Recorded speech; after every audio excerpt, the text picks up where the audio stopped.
और पैदल सैनिक कुरुक्षेत्र में खड़े हुए, रक्त पिपासु महारथी एक दूसरे सम्मुख अड़े हुए, कई लाख सेना के सम्मुख पांडव 5 बचा रहे थे। एक तरफ थे योद्धा सब, एक तरफ समय के मारे थे। महासमर की प्रतीक्षा में सारे ताक रहे थे जी, और पार्थ के रथ को स्वयं केशव हाँक रहे थे। क्या बात है, बहुत नमन करता हूं। अगर इतनी बच जाएंगे तो काम चल जाए। और पार्थ के रथ को स्वयं केशव हाँक रहे थे जी। रणभूमि के सभी नजारे देखने में कुछ खास लगे। माधव ने अर्जुन को देखा, अर्जुन उन्हें उदास लगे। कुरुक्षेत्र का महासमर एक पल में तभी सजा डाला। 5 जंगे उठा कृष्ण ने फूका और बजा डाला। हुआ शंखनाद, जैसे ही सबका गर्जन शुरू हुआ, रक्त बिखरना हुआ शुरू और सबका मर्दन शुरू हुआ। कहा कृष्ण ने उठपाट, तो एक आंखों मिच गिरा, गांडीव पर लक्ष्मणों को प्रत्यंचा को खींच गिरा। और आज दिखा दे रणभूमि में योद्धा की तासीर यहाँ, इस धरती पर कोई नहीं अर्जुन के जैसा भी। इस धरती पर काम करता हूं जयपुर, बहुत आभार। इस धरती पर कोई नहीं अर्जुन के जैसा वीर यहाँ। सुनी बात माधव की तो अर्जुन का चेहरा उतर गया। एक धनुर्धारी की विद्या माधव चूहा उतर गया। बोले पाठ सुनो कान्हा, जितने ये सम्मुख खड़े हुए हैं, हम तो इनसे सीख कर सारे भाई बड़े हुए हैं। इधर खड़े बाबा भीष्म ने मुझको गोद खिलाया है। गुरु द्रोण ने धनुष बाण का सारा ज्ञान सिखाया है। सभी भाई पर प्यार लुटाया कुंती माता हमारी ने, कभी कोई नहीं छोड़ी थी प्रभु माता गांधारी ने। ये जितने गुरुजन खड़े हुए हैं, सभी पूजने लायक हैं। माना दुर्योधन दुशासन थोड़े से नालायक हैं। अरे मैं अपराध क्षमा करता हूँ, बेशक हम ही छोटे हैं, ये जैसे भी हैं, आखिर माधव सब ताऊ के बेटे हैं। नमन प्रणाम कर। ये जैसे भी हैं, आखिर माधव सब ताऊ के बेटे हैं। और छोटे से भूभाग की खातिर हिंसक नहीं बनूंगा मैं। इस दुनिया के सबसे बड़े साम्राज्य को एक धर्म से भटका हुआ योद्धा जमीन का टुकड़ा बताता है और परमपिता परमेश्वर से कहता है कि छोटे से भूभाग की खातिर हिंसक नहीं बनूंगा मैं। स्वार्थ साध कर निज कुल का विध्वंसक नहीं बनूंगा मैं। अरे खून सने हाथों को होता राजभोग अधिकार नहीं।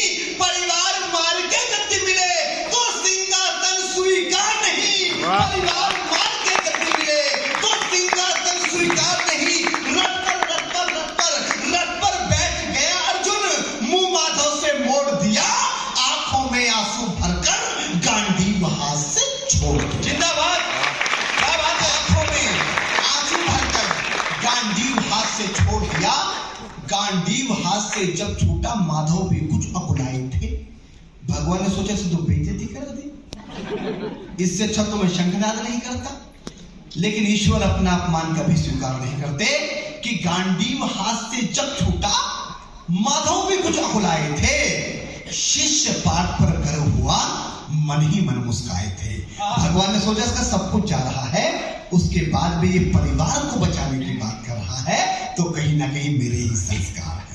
वाह कि गांडीव, नमन करता हूं जयपुर, कि गांडीव हाथ से जब छूटा, माधव भी कुछ अकुलाए थे। शिष्य बात पर गर्व हुआ और मन ही मन मुस्काए थे। मन में सोच लिया अर्जुन की बुद्धि न सड़ने दूंगा। समरभूमि में पार्थ को कमजोर नहीं पड़ने दूंगा। धर्म बचाने की खातिर एक नौ अभियान शुरू हुआ। उसके बाद जगत गुरु का गीता ज्ञान शुरू हुआ। एक नजर में रणभूमि के कण डोल गए माधव। टकटकी बांधकर देखा अर्जुन, एकदम बोल गए माधव, पार्थ मुझे पहले बतला दे, मैं संवाद नहीं करता। तुम सारे भाइयों की खातिर कोई विवाद नहीं करता। पांचाली के तन पर लंबी साड़ी खींच रहे थे दोषी वो भी उतने ही हैं, जबड़ा खींच रहे थे जो। घर की इज्जत तड़प नहीं, कोई दो टुक नहीं बोले। पौत्र बहू को नगर देखकर गंगा पुत्र नहीं खोले। तुम कायर बनकर बैठे हो, ये बात बड़ी बेशर्मी है। संबंध उन्हीं से निभा रहे जो लोग यहाँ अधर्मी है।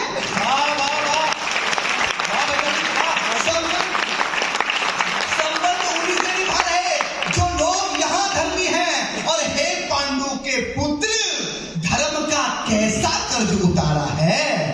शोले होने थे आंखों में, पर बहती जलधारा है। वाह, शोले होने थे आंखों में, पर बहती जलधारा है। और गांडी उठाने में पार्थ जितनी भी देर यहाँ होगी इंद्रप्रस्थ के राजभवन में उतनी अंधेर वहां होगी। वाह वाह वाह, क्या कविता समझ में। प्रणाम करता हूं।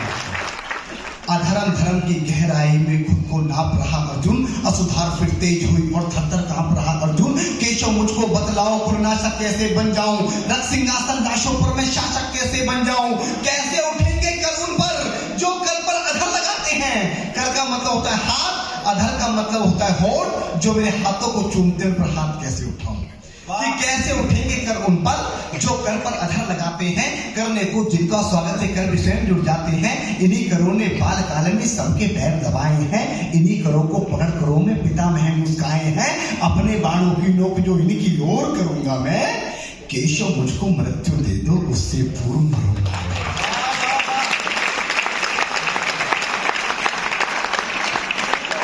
केशव मुझको मृत्यु दे दो उससे पूर्व मरूंगा मैं। बात युद्ध के मुझे ना कि बात युद्ध के मुझे ना कुछ भी पास दिखाई देता है। माधव इस रणभूमि में बस नाश दिखाई देता है। क्या बात। बात बहुत भावुक थे किंतु जगत गुरु मुस्काते थे और ज्ञान की गंगा लड़कर चक्रधारी बरसाते थे। जन्म मरण की यहाँ योद्धा बिल्कुल चाह नहीं करते। क्या होगा अंजाम युद्ध का ये परवाह नहीं करते। पार्थ यहाँ कुछ मत सोचो बस कर्म में ध्यान लगाओ तुम। बात युद्ध के क्या होगा ये मत अनुमान लगाओ तुम। इस धरती के रक्तपात में कोई नर के साथ नहीं। निज जीवन का करे फैसला नर के बस की बात नहीं। तुम ना जीवन देने वाले नहीं मारने वाले हो। ना जीत तुम्हारे हाथों में तुम नहीं हारने वाले हो। ये जीवन दीपक की भांति यूं ही चलता रहता है। पवन वेग से बुझ जाता है वरना जलता रहता है। मानव वश में शेष नहीं कुछ फिर भी मानव डरता है।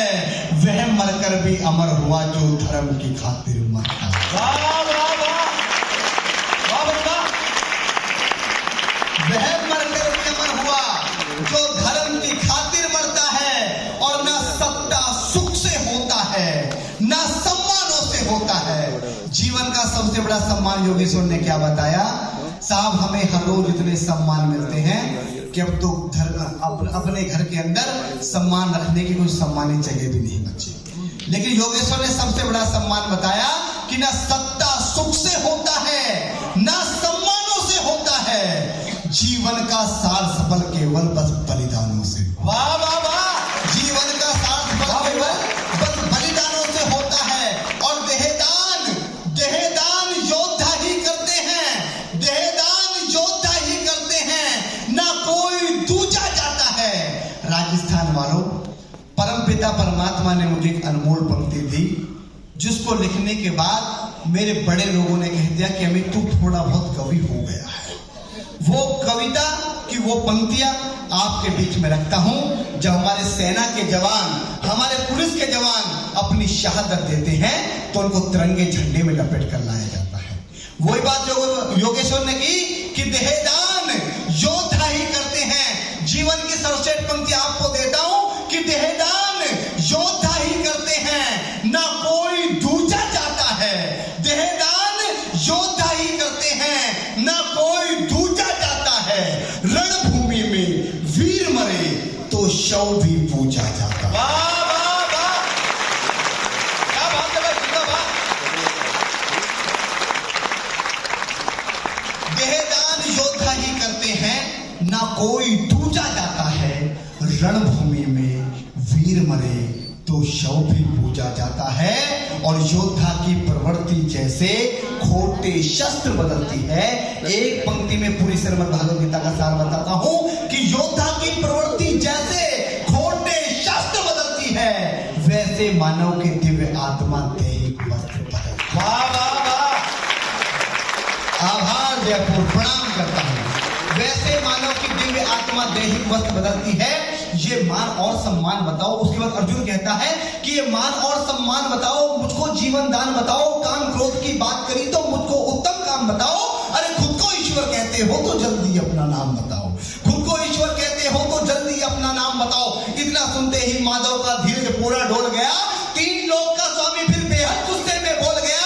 अरे कान खोल कर सुनो पार्थ, मैं ही त्रेता का राम हूं।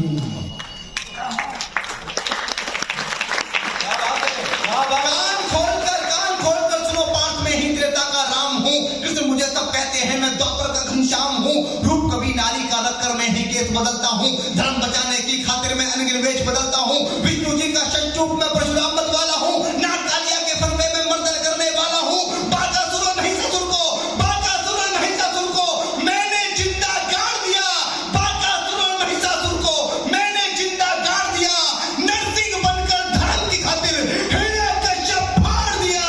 क्या बात है।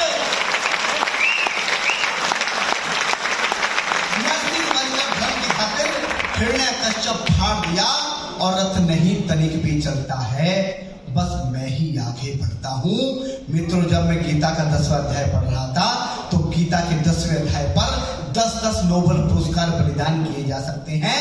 अगर धरती के सारे नोबेल पुरस्कार माँ गीता को दे दिए जाएं तो नोबेल पुरस्कार कम पड़ जाएंगे, माँ गीता बड़ी हो जाएगी। लेकिन मित्रों, 10वें अध्याय को पूरी दुनिया का मैनेजमेंट, पूरी दुनिया का मोटिवेशन, पूरी दुनिया का विज्ञान पढ़ लेना जो माँ गीता में समाहित है, क्योंकि विज्ञान कहता है ना तो ऊर्जा पैदा की जा सकती है ना ऊर्जा नष्ट की जा सकती है। हमारी गीता कहती है नैनम छिदन्ति शस्त्राणि नैनम दहति पावक नैनम कलित्यंता पुनः शोषति।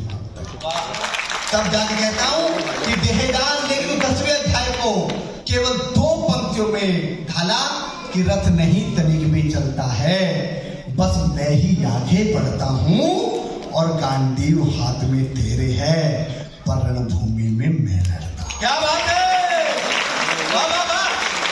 गांडीव हाथ में तेरे है, पर रणभूमि में मैं लड़ता हूँ। इतने ऊंचे थे भगवान की सर में अंबर लगता था और हजारों भुजा देखकर अर्जुन को डर लगता था। जैसे ही मेरे माधव का कद थोड़ा सा बड़ा हुआ, सहमा सहमा सा था अर्जुन एकदम रस्ते खड़ा हुआ। माँ गीता के ज्ञान का सीधा हृदय पर प्रहार हुआ, मृत्यु के आलिंगन हेतु फिर अर्जुन तैयार हुआ। मृत्यु के आलिंगन हेतु फिर अर्जुन तैयार हुआ कि जितने यहाँ अधर्मी हैं चुन चुन कर उन्हें सजा दूंगा, इतना रक्त बहाऊंगा धरती की प्यास बुझा दूंगा। जिधर बाण चले पार्थ के सब पीछे हट जाते थे, रणभूमि के कोने कोने लाशों से पट जाते थे। धर्मराज के शीश के ऊपर राज मुकुट की छाया थी। भगवान ने युद्ध जितवा दिया, युधिष्ठिर का राज्याभिषेक हुआ। कविता की अंतिम पंक्तियां कि धर्मराज के शीश के ऊपर राज मुकुट की छाया थी, पर सारी दुनिया जानती थी ये बस केशव की माया थी।